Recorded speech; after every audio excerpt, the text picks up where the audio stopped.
Welcome back to the Monmouth Basketball Hawks Nest podcast. Monmouth finally gets in the win column this week. We will have to go over a couple losses later on, but overall, it was a successful weekend for Monmouth getting in the win column over Manhattan on Sunday. We do have a special guest with us tonight. It is Kyle Franko from the Trentonian, good friend of the show. He's been on with us a few times before. Great, knowledgeable guy for Rider basketball, Princeton, and other places in the MAC as well. So he is our guy for there. So, Kyle, how you doing tonight? Thanks for coming on. Good. Yeah, good. Thanks for having me, guys. It feels like just like old times. Had a Rider Monmouth game, but all of a sudden it wasn't a MAC game anymore. So felt a little strange in that way. But always happy to hop on and talk Jersey basketball with you guys. Yeah, actually, it was interesting. I just got done listening to the Jersey Jump Shot podcast, and they were kind of going around the state. And some teams are really struggling in the mid-majors. And when they got to Rider, actually, the host there, Carino, I think Fanta was on, Steve Edelson, they are believers in Rider. And I am as well. And any Monmouth fan that had to, first of all, go to Lawrenceville, second of all, be in that gym, and third of all, deal with that utter dismantling, I'm sure is a true believer in Rider as well.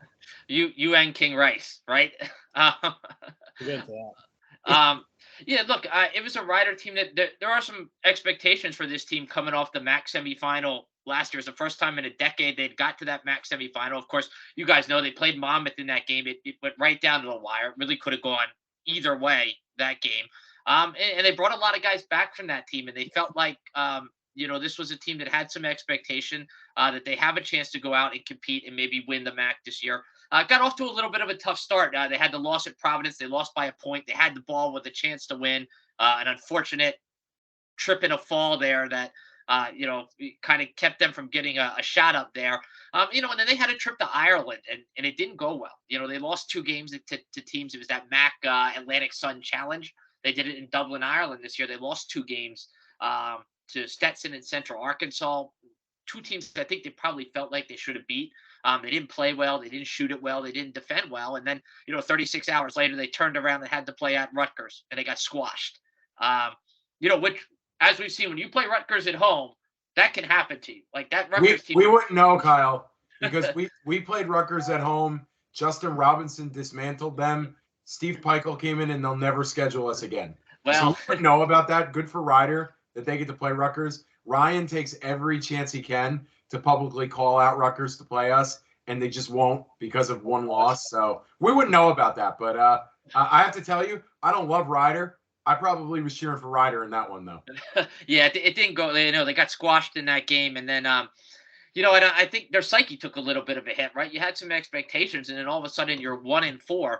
But then they got 8 days off. And Kevin Baggett is usually pretty good when he's got 8 days off to get his team prepared for a game. And look, it was a young Monmouth team that came in there. It caught Rider at a time when it was desperate for a win. Like it wasn't a must win in the sense that it wasn't a league game anymore, because you're not. I keep saying this, and I keep to people, and it apply to Monmouth as well. But like you're not defined by what you do in a non-conference, like what you did in a trip to Ireland and then turned around and did it Rutgers 36 hours later. It's what you do in your league is what matters. That being said, and we know that.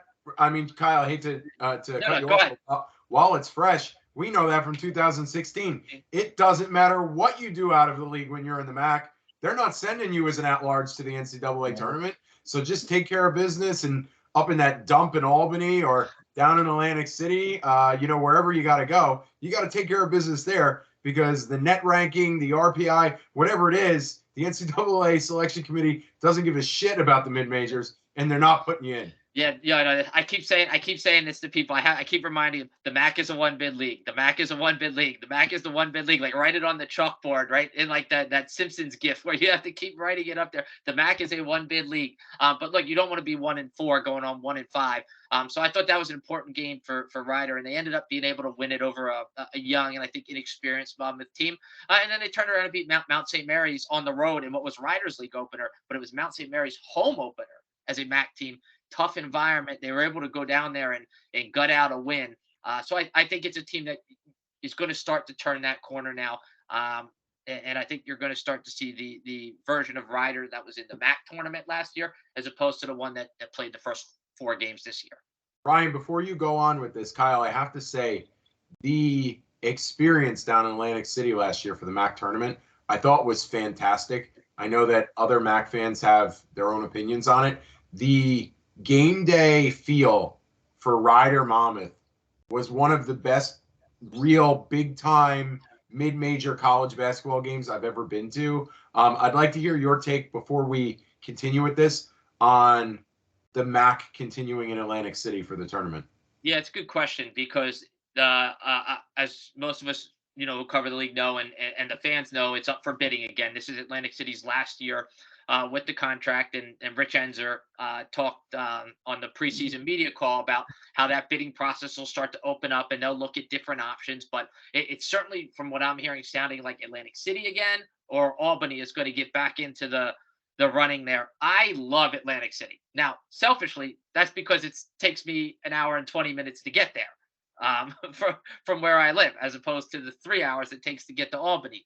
But yeah, I thought the atmosphere was great last year in Atlantic City. I think it certainly helped that you had Monmouth, St. Peter's, Ryder. You had the 3 Jersey schools that were in the Final Four there. But yeah, that Ryder Monmouth game, that was a great atmosphere. I thought it was a terrific game. I thought the atmosphere of the championship game was really good as well. And I would like it to stay in Atlantic City, but that's somewhat of a selfish answer because it's closer and easier for me to get to. Yeah, the MAC title game was great until Doug Eddard just pushed Shavar Reynolds out of bounds, and everybody just stared at each other, and St. Peter's were able to narrowly hang on, and they did what they did, which was amazing. And Shaheen Holloway, I always say this, he was my first favorite college basketball player when I was a kid, watching him for Seton Hall. So it was hard for me to cheer against them once they got in. Well, Ryder fans would still like to know why Demencio Vaughn went rogue defensively in the semifinal game, and that was not the plan, by the way. He was just supposed to play straight up defense, and knowing Demencio the way I do, he was thinking, I'm going to steal the ball from George Pappas, go in and dunk it and be the hero. And he ended up fouling it and putting him on the line when all you needed was one stop, and then the ball was going to be in Dwight Murray's hands with a chance to win the game. So speaking of environments, so usually what Ryder does is they find a Friday or Saturday towards the end of the season. They pack the house with every single athlete on campus. They do the awards. You can barely fit all the kids on the court over there. And it's a disaster where they get everybody in for the Monmouth game and they make it brutal. So it's kind of hard to tell on TV. It was a Wednesday night, 8:00 start. I wasn't getting out there. I mean, I'm 50 minutes away from Ryder, so I wasn't spending a win. I mean, listen, if Monmouth was 4-3, I probably would have went out there 3-4. At 0-7, 0-6, I wasn't going out to Ryder in that circumstance. But how was it kind of in that environment this time, being a late game on a Wednesday, even though it's Monmouth? Was it the same type of feel, or was it a little different because it wasn't that weekend game? It was a vocal crowd, and it was the same thing. They did exactly what you just mentioned. They brought all the other athletes out. They did their, what they call it, Night of Champions or whatever the schools do it, and they parade the athletes out there during the halftime. And then you had the fraternity that was out there sitting right behind me on the basket. So the entire game was just the fraternity in my ear going, they never crossed the line, but they were creeping closer to it as the game went on. Just trying to heckle the Monmouth players and heckling King Rice. It was a very vocal crowd, an excitable crowd, and for whatever reason, Monmouth seems to bring that out of the Ryder fans. So I want to ask, because I think we'd be doing a disservice having you on the show and not asking you. So obviously there were a lot of post-game comments from King Rice. Baggett didn't seem to really want to indulge in that conversation. He was kind of backing away and saying, well, he was emotional and I'm gonna back away from this one. So, from your standpoint, and I don't know how close you were to the Monmouth bench. I know you were behind the basket, so you're really on the opposite side. But what, from your angle, and you don't have to give too much away because I know you're more on the Ryder side, but what were you kind of hearing, and do you think it was warranted kind of King's reaction, and kind of just give us like a quick play-by-play of kind of what went down? Yeah, so it happened at halftime as the Monmouth players and coaches were leaving the floor. So if you guys have been to the gym there at Ryder, so when you go to your locker room there, you cross the floor there. You go right through them. Driveway, and you walk right past where their fraternity is sitting behind the basket there, Gotcha. and then there's fans also right in the bleachers there that you have to, and you go through that little corner where they are. Now, somebody, King pointed out, said something. I didn't hear what was said because the fraternity behind me was also shouting. So whatever King heard, I don't know what was said. I can't sit here and tell you. I heard King seemed to hint afterwards that he heard something where somebody said something about his family. Obviously, if that's the case, that's no good. Right. You can't be, you can't be doing that. You don't want personal attacks, but a lot of it was just in-game stuff, was just heckling of the players. It didn't cross the line. Like I said, they didn't cross the line, the fraternity, but it was, creeping closer and closer and closer. And then administration from Ryder came over and said, all right, guys, right, let's after King had a fan thrown out at halftime, administration came over and said, all right, guys, let's tone it down a little bit. And it wasn't nearly as bad in the second half. Now, Ryder also had a big lead. So, the game was just kind of playing out at that point. But I just King has been a lightning rod for the 9 years he was in the MAC, whether it was at Ryder, whether it was at Iona, whether it was at Siena or Manhattan, Canisius, wherever, for whatever reason. And I don't know what that reason is. Maybe because of who he was as a player, maybe because of his post-game, could be colorful in his post-game comments, but for whatever reason, King was a lightning rod when he was in the MAC. Maybe now because they moved out of the MAC. But yeah, man, they were on the Monmouth guys pretty good the other night. The thing is, for me, coming from the Monmouth side, obviously it's a cross-state rival. You're less than an hour from each other's campuses. Monmouth's a little bit of a bigger campus. Ryder's a little smaller. It's just two teams in a close vicinity. You're both mid-major D1, so it's a great rivalry to have. And the thing is, it goes a couple of ways, because I know King doesn't like talking about people's families, and he doesn't like the heckling. But when we first started in the MAC and we were winning a lot, our guys flexed plenty on them. And, he also engaged with them. The part of what being a great coach is also is not engaging with the fans. I mean, I talk about the time Kentucky had a horrible season and they were the NIT, and they had to go to Robert Morris because something was going on in their arena. And Cal Perry, a Hall of Fame coach, had to deal with the heckling of Robert Morris fans in the middle of Pittsburgh. And, they lost the game, but, he is able to block that stuff out. Great coaches block that stuff out. But, the thing is, King has rabbit ears. He hears a lot that goes on out there, and it's not the only arena that happens. And obviously, Ryder's a small, tight, high school type of gym. It is what it is. But, in the past, King has engaged with them. And part of it gets kind of fun in the beginning. And, he hears one thing during a free throw. I've seen him do. I sit right behind the bench when I go there. He hears something during a free throw. He looks over, stares the kids down a little bit, gives a little cheeky smile, and then he kind of talks to them a little bit, and they go back and forth. And while that starts as fun, when the game gets tense, it's not going to be fun anymore. They're going to come at you now, and now they know they have your attention. They know they're in your head a little bit, and they're going to make it 10 times worse now, because now they know. If you don't look over that way, they have nothing. They're just going to talk to the players. But now they see the head coach looking across and a personality as big as King's, they got him right where they want him. So as much as I don't like some of the heckling, and especially if you're going after somebody's family, obviously for me, that's out of bounds. You don't do that. But I mean, don't engage with them. You signed up for the away game. You didn't have to do that. You know what you're getting going into Ryder. You know damn well what those kids are going to do. I know he mentioned, Baggett being friends with him, and he was doing him a favor. He didn't do the Ryder fans a favor. He did Kevin Baggett a favor. So those fans don't care about that favor and know about that. They see King, Rice, and Monmouth coming in. They're going to heckle and try to destroy you, and they know they have a better team this year. and they're going to flex a little bit. So to me, King kind of started in a way a long time ago with them by engaging with them. And now it is what it is. We're probably not going to go back there until King's not the coach one day. But, it's to me, it depends on what the comment was, but he also engages with them. So that's part of the deal, kind of. Well, King says he's never going back to alumni gym again.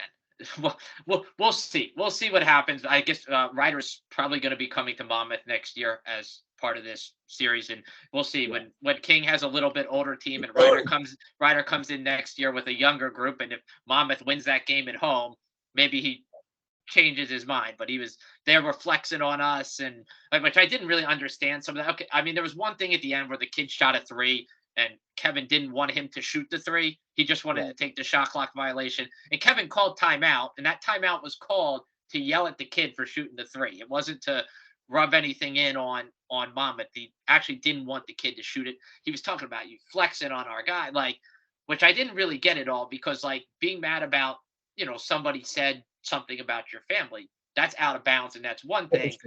But flexing on your guys, but that's the team you put on the floor. And you got beat last night.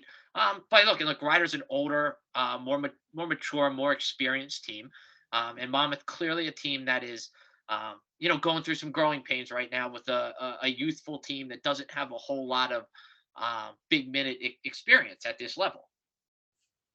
No, the quote said, "Flex on my little boys." That's King's words. I don't know how his players feel about flexing on my freshmen and my sophomores, but he put together the roster. So, and I know Jarvis Vaughn is out, who was expected to be, fourth-year junior, leader, major player. I know that hurts, but, one guy being out, and they have a couple other injuries. Jarvis Vaughn being out obviously hurts, but, you put together the roster, so you can't be upset when older guys are beating you. And I also feel like trash talk is part of basketball. And it's part of the fun.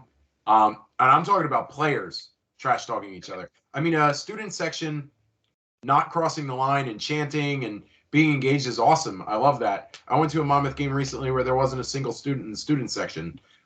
So, you want that. It's part of the experience. But I don't want to hear about, these guys are young and, these older guys are beating up on them, and it's not right for them to talk or flex. Dan Pilari was shooting threes when we were up 35 points. Yeah, the Monmouth whole bench was flexing when a guy dunked. You can't have it both ways. You have to, if it was good for you then, then you have to accept it now. That's the part I was going to talk about too, where when we played young Niagara and Canisius teams and other teams in the MAC during that time, and we were winning by 20, 30 points, Justin Robinson, I love the guy. He's banging threes left and right, stirring the Zeke pod. Dan Pillar is doing push-ups in the human hoop on the bench. Teams remember that. I know it was 7 years ago, but teams do remember that, especially in your conference. Maybe Cornell doesn't from 7 years ago because you only play them once in a while, but the MAC teams are going to remember that. And they remember Justin Robinson hitting a buzzer beater at the end. We can't really say too much about flexing because we did a whole year of flexing and then we lost and people got to talk back to us. So, it is what it is. Listen, do I agree with running up a score on a team and shooting threes at the end? No, but you got beat. Take the lump and move on. It's a bad season. It is what it is, Well, to their credit, they did come back and get a win against Manhattan the other night. They went and won on the road, which I think is important for this Monmouth team, that they just were able to kind of feel what a win is like. You're 0-8 and they start to pile up on you. And we'll see what that does for them. They were able to, get a victory and see if they can build on that. I have a question about that victory, Kyle. Yes. First of all, I've been to Riverdale for games before during better days of Monmouth where I would make those trips. And it was packed in the sixth borough, they call them. And Steve Masiello running up and down the sideline, constantly out of the coach's box, screaming and yelling like a madman. Diet Coke and lemon lime Gatorade flowing. I've been there. I've seen it. 628 fans at the game for honestly one of the least intriguing college basketball games on the slate when you looked at it nationally. And also 2:00 on an NFL Sunday. So, I know that Manhattan is a bit of a disaster with what happened with Stores taking over, Perez leaving, Silviero leaving, Giallo opting out.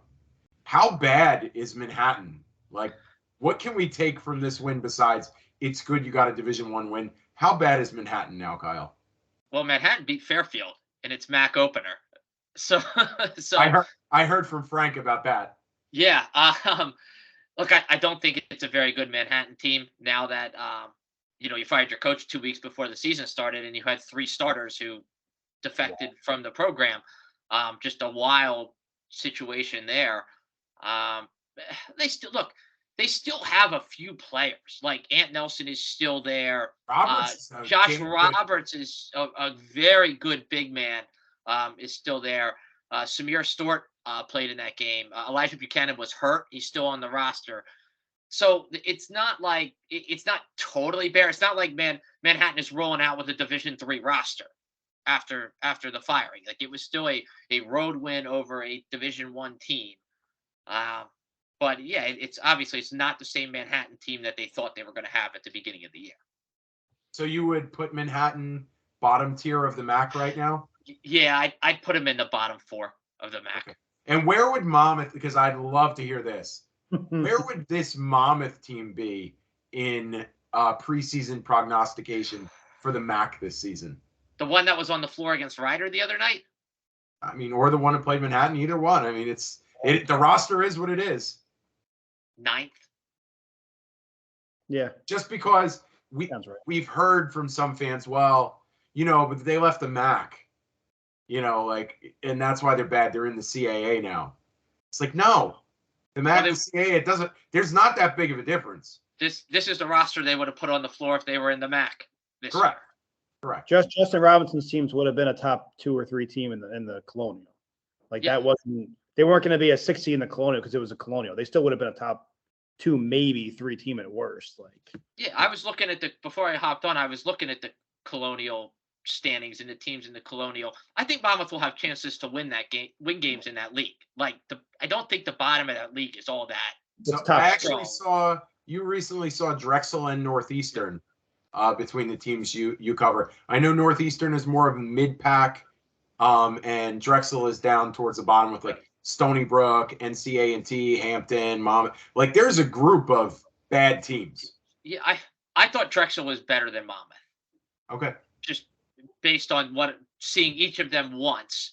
I think Drexel will be more towards maybe the middle of the CAA. It's hard. The Northeastern, that game against Princeton was played in London. So I didn't get to see it in person. I watched it. But I'm just looking at that and I see Elon, Hampton, North Carolina A&T. I think Monmouth can win games against all of those teams. I think there's wins for them to find against the bottom of the CAA. Now the top of the CAA I think is really good. Strong. Hofstra, Towson, Charleston. I think very, very strong. Is UNC Wilmington's really tough. UNC Wilmington is very good. Yeah. So I think the top of the CAA is very good, but I think Monmouth hasn't played a lot of home games either. Yeah. No. So they may get a chance. They get it home. I think there are wins available to them against the bottom and the middle tier of the CAA. So a tough game for Monmouth, not at home, but at least it's not a far ride. I have to say, I absolutely love, and Jersey Jump Shot was saying this too, they love that Monmouth and Princeton play every year because they said the heavies, the Rutgers, the Seton Hall, I believe Carino said they treat Princeton like lepers, where they just don't want any part of them. He would be correct in saying that. And you know what? When you're looking for a couple good mid-majors, typically, Monmouth, Ryder, Princeton, those teams should play each other, in my opinion. What is Princeton like? I know they lost their first 2, and now they've reeled off 6 straight. My first question is, how bad do they miss, and how different are they without Llewellyn running the point? Yeah, good question. First thing I'll say is King may not have enjoyed Alumni Gym, but at least it'll be a library at Jadwin when you when you go up there. So it's a different Princeton team, just in the sense that they're not as talented as they were last year. You lost 3 guys who left as graduate players. Llewellyn, who went to Michigan, Ethan Wright, who's at Colorado, and then Drew Freiberg, who was a sharpshooter, who went to Belmont. So you have 3 guys who left for pretty high level programs. But the thing is, they do have Tosan Awoma back, and remember, he didn't play in the game against Monmouth last year. And he's a very unique and interesting player in that almost all of their offense runs through him, and he's like a point forward, point center. And he's able to, if you double him, he'll pass out of it. He's able to kind of go from that elbow. He gets the ball at that elbow area, and he'll play 1v1 from there. And he just kind of gets to his spot and a head fake and a pivot, and he finishes around the rim with both hands. A very, very unique and interesting player. Difficult cover. And then they've really started to come along in other areas too. They lost, like you said, they lost the first 2 games. They lost to Hofstra, a game they had the lead most of the way, and then they gave it up late. And then they lost the game at Navy, where they were down 18 at halftime and actually had a shot with the ball to win the game at the end. I saw that one of the Princeton players tried to sell it as a foul. There was contact. It was right in front of me. There was some body contact on that. But they didn't get the call on that. But Mitch Henderson has talked about how those 2 losses kind of allowed him to sort of focus his team on things they needed to improve on. And he talked about how, well, if we could have just came out here and blown out a Division III school in our home opener or whatever, that wouldn't have done anything for us as much as playing a team as good as Hofstra. And this Princeton team has really starting to pick it up. They look more like the team from last year. Now, I don't think they have the talent. They don't shoot the ball quite as well as they did last year. But they still have some really good players. This kid, Matalako, the point guard, is a junior who you're going to see in this game. He's just so steady, so solid on both ends of the floor. He's one of those guys where he doesn't jump out at you in the layup line. But then you play the game, and there's like 6 minutes left in the game, and you go, man, this guy is killing us. And he's one of those guys. Ryan Langborg is probably the one guy on the team that can really still make shots. And then they've gotten some nice contributions from some of their freshmen.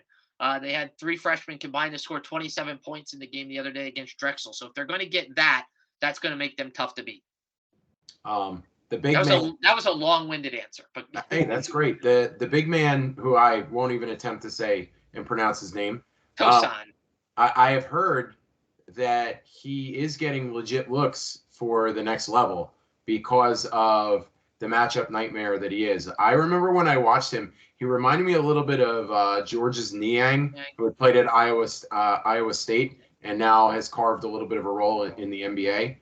Reminded me a little bit of him, like plays a high post, can do a little bit of everything, point forward, cerebral. Obviously, you got to be smart. You're playing at Princeton. Yep. He will be a load for the Monmouth Bigs. Yeah, he will be a very difficult matchup for them. I'd be interested to see who plays him. Like, I don't know that Sandu doesn't have the foot speed to play against him. It's probably got to be Miles Foster, and then he's got to try and Tosan's a guy who can rack up fouls against you too. It is going to be interesting to see what happens with him after this year, because obviously he'll have the COVID year, which he'll have to go into the portal to use somewhere else, or if he wants to explore professional opportunities. I hope he likes West Longbridge. To have him.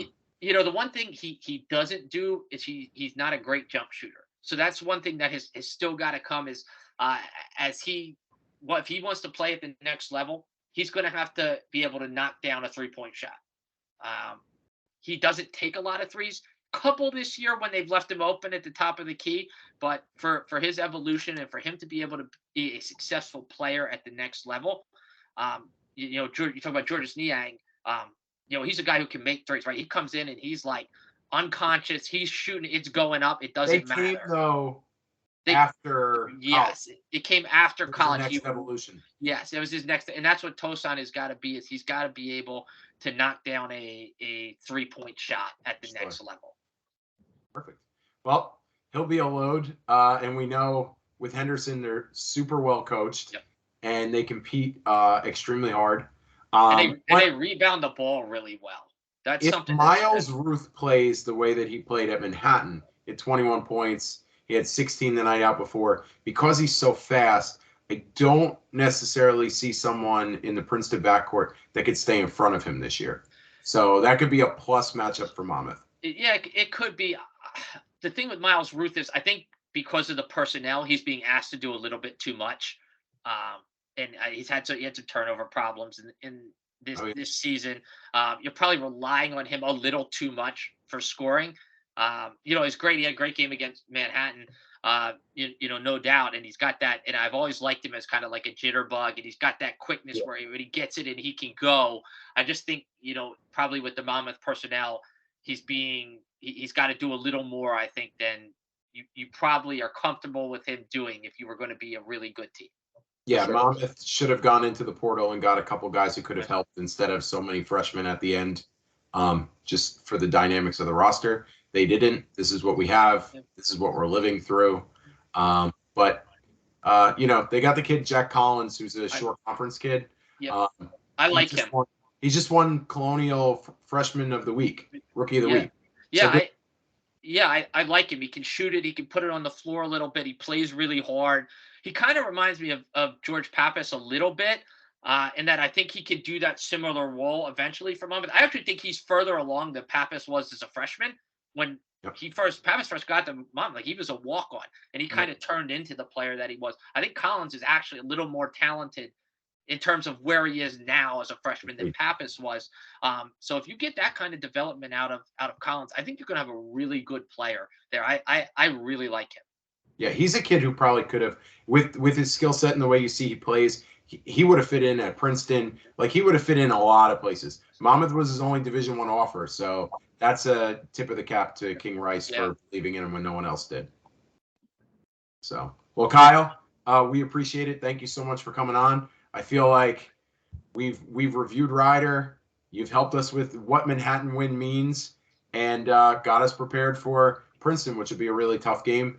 Look forward to your coverage. And hey, if Ryder makes it to the MAC tournament championship and they're playing against Iona, maybe I'll cheer for Ryder. Who knows? Maybe. There you go. Thanks for having me, guys. And anytime, I'm always happy to hop on with you. Thanks so much. I appreciate it. Yep, you got it. All right, that was Kyle Franko from the Trentonian, always awesome friend to the show. So moving on, we're going to run through a few of the losses. We went over the Manhattan game and the Ryder game. We're going to go back in time a little bit. We're not going to spend a ton of time on it. We've been on it here for about a half hour. So we're going to go through some of those games and then just kind of highlight what's coming ahead. So going over, let's see, we go back to Norfolk State, the first home game of the season. Monmouth attendance was okay. I mean, for a Thursday night, I believe 1,600. Team wasn't doing well at that point versus a lot of high majors. I get the low attendance. It's not great for an opening night. I was hoping we'd hit 2,000. It was a hard-fought game. Jack Collins had a nice night with 14 points. Holmstrom at 13. Monmouth actually had a lead, which became a bit of a pattern, building an early lead, and then it just seemed like when the wheels fell off, they fell off and flew all the way down the highway. There was no getting them back. And, we went from a 20-12 lead in. Before you know it, you're down 10 or 15, and, it became a pattern. Now, Norfolk didn't get that bad. We were down by a little bit at one point. But, to build that lead and then it slips away a little bit. They had a shot in the last couple of minutes to come back and win the game. It didn't work out. Overall, I think it was a positive because we expected Norfolk State to come in as a MEAC champion for a while now. They've been in the NCAA tournament very frequently. I kind of expected to lose by double digits. So the fact that it was only a 5-point game in the end, I think was a little bit of a moral victory for us. What do you think about that, Mark, with Norfolk? Monmouth played so much better in that game than I thought they would, and Norfolk played so much worse than I thought they would. You could argue that game was Monmouth's best performance of the year when you look at level of opponent and final score. So, after that game, I was feeling a lot more optimistic about Monmouth And then of course we roll into Colgate. That's another team that's been in the NCAA tournament 3 straight years, and Colgate just romped them. I mean, it wasn't even really competitive. Colgate, as we said, they just beat Syracuse before they played us. They're a well-oiled machine. They have everybody back except for their point guard Cummings, who went to Pittsburgh, and they played like it. They're efficient. They're smart. They're high-level players. They're winners, and the gap. 19 points differential probably could have been 30 if Colgate really stepped on the gas. Yeah, I mean, when I watch Colgate, there's nothing about them that jumps off the page that's super special or like ultra, athletic, talented dudes out there, but they just are such a good team. Like they really work the ball around. They hit a ton of 3-pointers. They've done it at Syracuse 2 years in a row now. I love watching Boeheim freaking lose. I hate that guy. But, sorry, Callahan. I know you're his guy. But, they're a good team. They're a solid together basketball team that everybody should try to become as a mid-major, because you don't get that kind of talent at this level. And for a school in the middle of Pennsylvania that are they Pennsylvania? No, they're New York. Upstate New York, yeah. Colgate's kind of in the middle of nowhere up there, and to get kids to come together that have some talent but just work well together and then just take down Goliaths in March. I mean, they're a fun team to watch, and it's a good mid-major to game to get every year, because they're going to be solid, and you're not playing some garbage team. You're getting a solid team in Colgate every year. Going to the next game, this was probably the bottom, where it hit bottom for me. And, I don't even like admitting this, but I kind of just want to anyway. But I've been a fan for 12 years. My freshman year was King Rice's first year. I've probably missed an average of 1 to 1.5 home games a year. And it's always something that I can't get out of. It's, the one year we played Marist, it was like our food tasting for our wedding. I wasn't getting out of that one. Certain family events, like certain things I simply cannot get out of. This is the first time I actually chose to not go to a game. It was day after Thanksgiving. Everybody's kind of full and laying on the couch and tired. The World Cup was on at the same time. And I was kind of two hours before game time. I was still making a decision. My wife was ready to kill me, but I'm like, I don't want to go today. It's the first time ever I didn't want to go. And I'm like, I don't have a good feeling about today. Cornell is not that great of a team. They beat up a bunch of D3 teams, D2 teams, and, garbage D1 teams. And I was right. They lost the game by 19. We barely had 1,500 for attendance. There's no juice in the arena. You could see it on TV. And I don't know. It was just one of those things where we just got beat up by an average team. And my thing isn't even about that team's below average. Yeah, and my thing isn't even about the game itself. It's just I know people say that it's a good get for families the day after Thanksgiving and people are home. I don't get the benefit of scheduling right after Thanksgiving. I'm sure the players have some motivation, but I mean, I don't know. Do they want to be there the day after Thanksgiving if they're seeing their families maybe the day before? It just seems like a lose-lose. Nobody's going to be at the arena. The 1,500 is not a great number. And I don't know. I just don't believe in that. I remember my freshman or sophomore year, we played St. Francis Brooklyn. I think December 23rd. It was like right before Christmas, and we were supposed to crush them, and we got annihilated. It was like 73-46. It was one of the worst games I've ever watched before.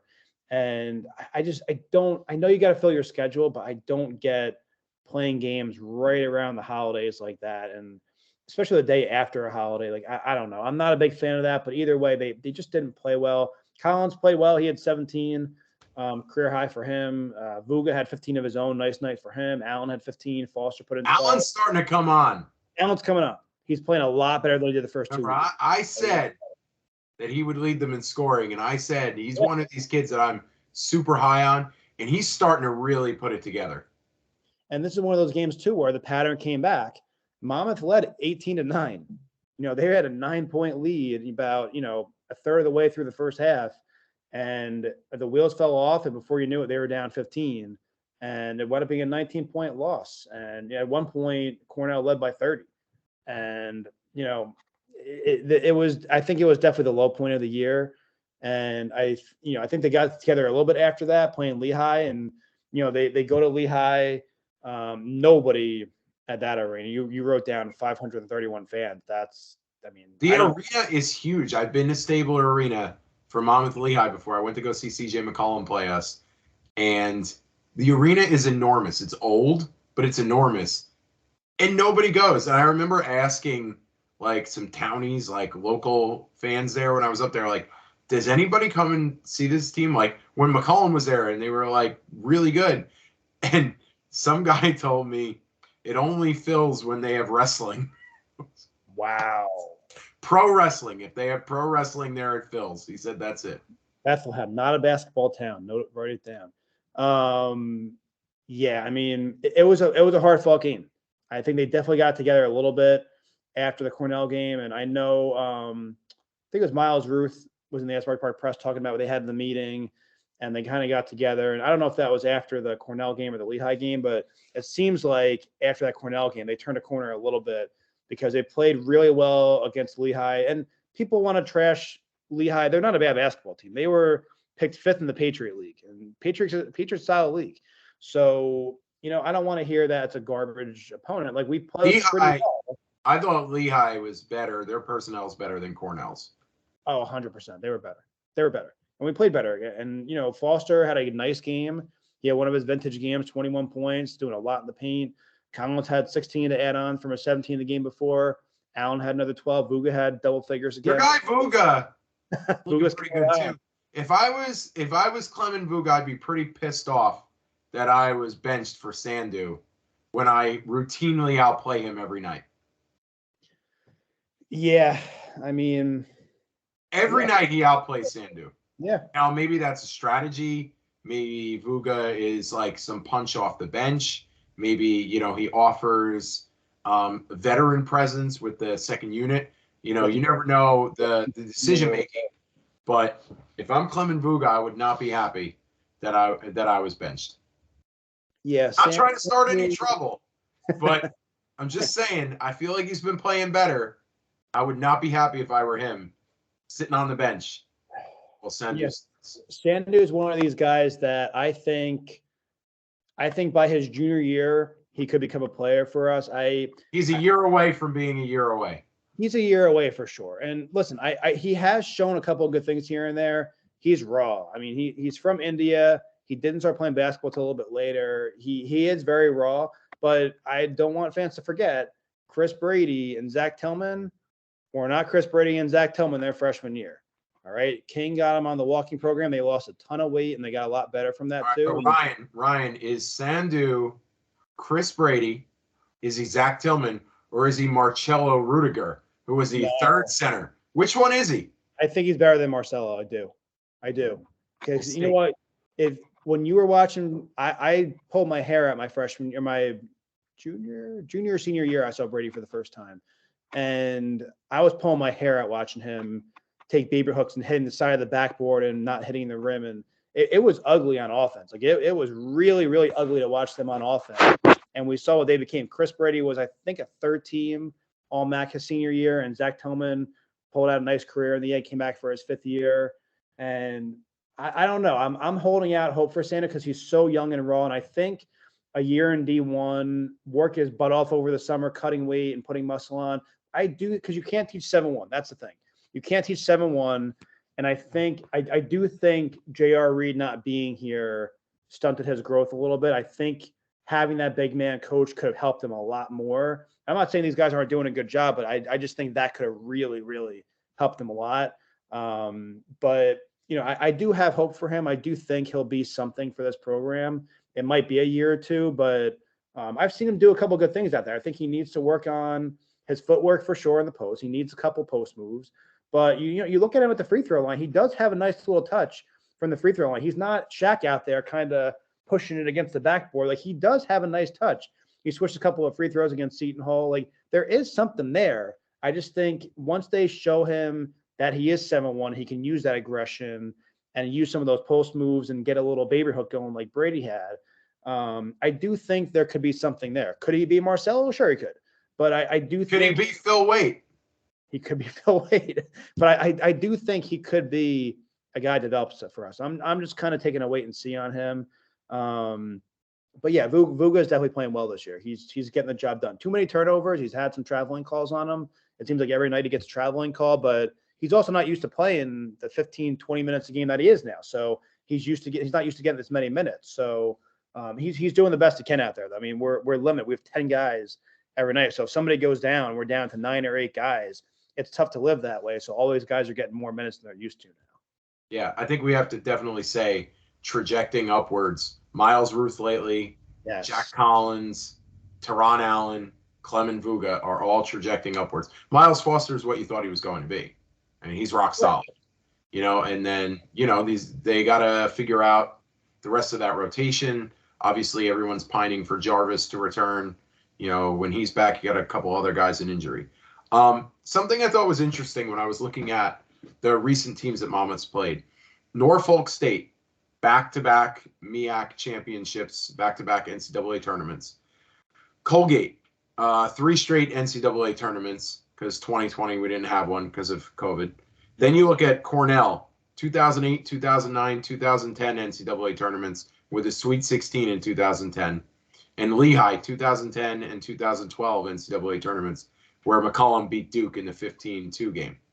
So when you look at this, and then you see like what Cornell has on the floor now, what Lehigh has on the floor now, what Norfolk and Colgate might look like next year if these series continue, just shows how hard it is to maintain consistent success at the low and mid-major level. I thought that it was important to bring it up because I know many Monmouth fans are very frustrated right now. And obviously you never want to see a program bottom out the way Monmouth did starting this year 0-8. Now they're 1-8, and we're seeing reasons for optimism and improvement. But just goes to show, like, Cornell hasn't been back to the tournament since 2010. Lehigh hasn't been back since 2012. Colgate has one more run with this crew. Norfolk has one more run with this crew. Who knows when they'll make it back, or so Monmouth has been close a lot under King Rice. They never broke through. Should have in 2016, but they were consistently atop the MAC for a long time. Once you got it into conference. So Monmouth fans should be more appreciative of that, and maybe learn to value that more as this season goes on. Because we've been to 2 championship games since Robinson left, and plus the COVID year where I believe we would have at least been in the semifinals, if not the championship. So potentially 3 championships since Robinson left 7 years ago. So again, it's not a bad track record. Again, is anybody happy about being 1-8? No. Like, obviously, like, no one's happy with the way, we didn't get transfers and the roster was super young this year. But I mean, it's hard to tell right now. Like, will everybody be back next year? I don't know. Will the old guys come back? Who knows? Will the young guys stay? Who knows? I'll tell you no. There's no way. But there's no way you can have so many guys that are freshmen and sophomores all return. It's just right. You got to imagine some people leave, but it's very frustrating. But I do have some little bit of optimism because when we did this rebuild, 9 years ago, and we got in Robinson and Josh James and all those guys, like, and Micah and Brady and Hornbeek's a transfer. I'm not saying any of these guys are those guys, but the last time we reset and we brought all freshmen in, it worked out okay. So, is Andrew Bull and Jack Collins and Amon Sandu and these guys the next group? I don't know. I hope they are. We're diehard Monmouth fans. Like, we're a little skeptical, but I hope they are. But if they're not, then we'll get a new group in here. But I do think, Jack Collins sounds like Deion Sanders today.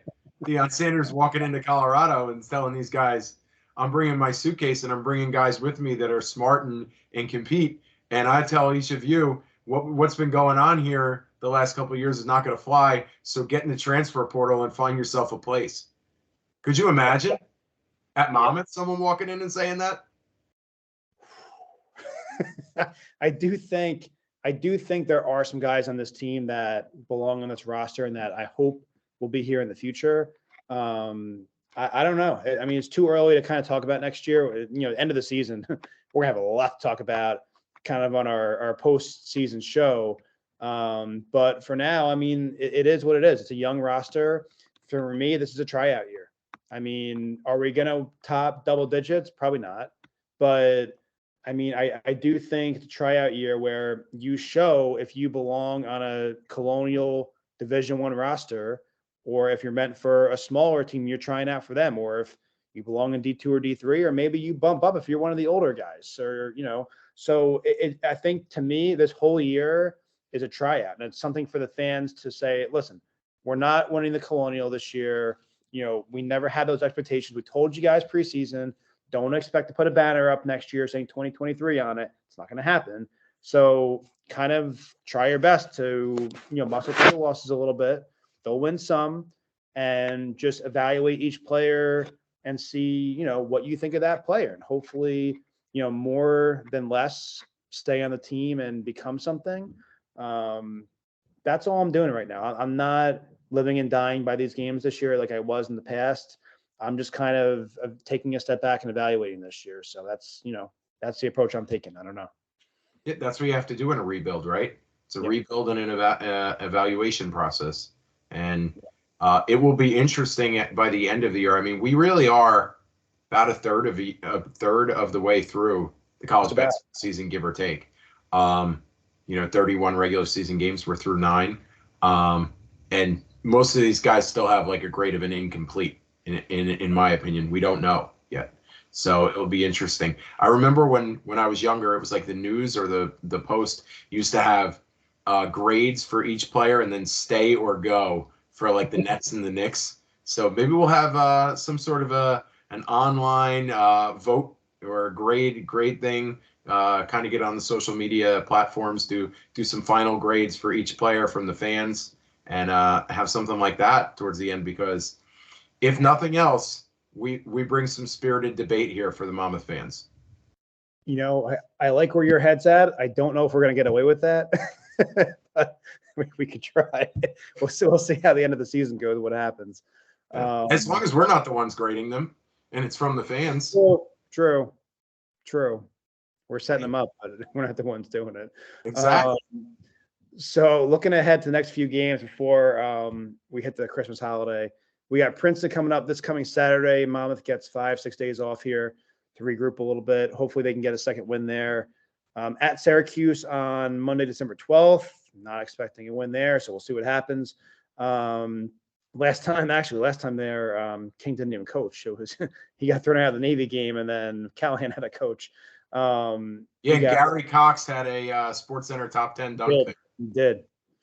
You get Charlotte at home, Conference USA team, should be a decent opponent. And then you get Ivy League Yale coming to Monmouth. And then it's Christmas break, and we have a few CAA games starting after that. So only 1, 2, 3, 4 out-of-conference games left. So, you know, I think the hope is that you get to 3-10, I think if you can get 2 of the next 4, that would be awesome for Monmouth. Obviously, Syracuse is what it is. So if you can get 2 from the other schools, I think that's a huge win. So we'll see what happens. I mean, I think most of us coming into the year, we're expecting between 3 and 5 out of conference wins. So if we can get to 3 or 4, you know, okay.